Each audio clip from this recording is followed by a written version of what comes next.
The distributive property has the word distribute in it. So we're going to take 12 and we're going to distribute it among 20 and 7.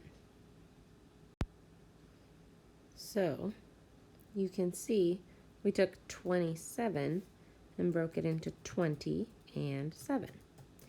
Now we're going to take the 12 and we're going to multiply it by the 20 and by the 7.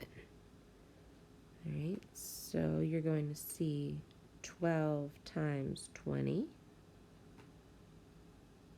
and also 12 times 7. But if we do both of those, we have to, if we're multiplying them, we need to add our partial products together, right? 12 times 7 is going to be part of the product.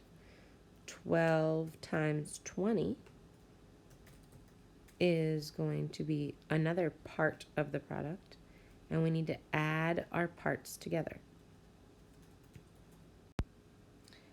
Okay, so now I have 12 times 20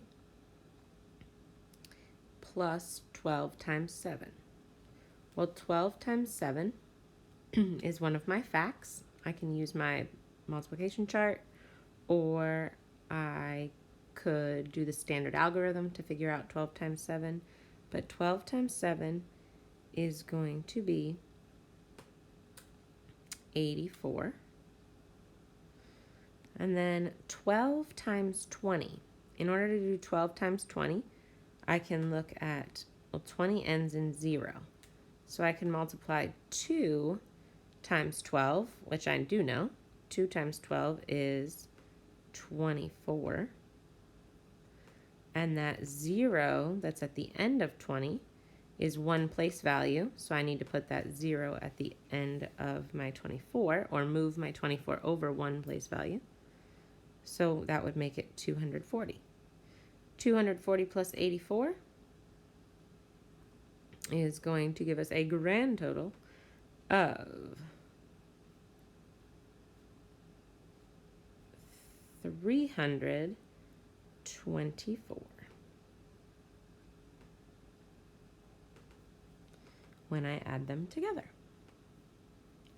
And that is the distributive property. These lovely arrows right here mean that I'm distributing. I'm using the 12 on 7, and I'm also using the 12 on 20. Okay? It's a shortcut to the area model. All right? You don't have to break it all the way down.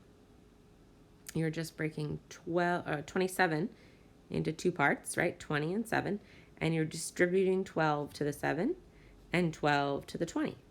But we have to make sure we add them together. That is the distributive property.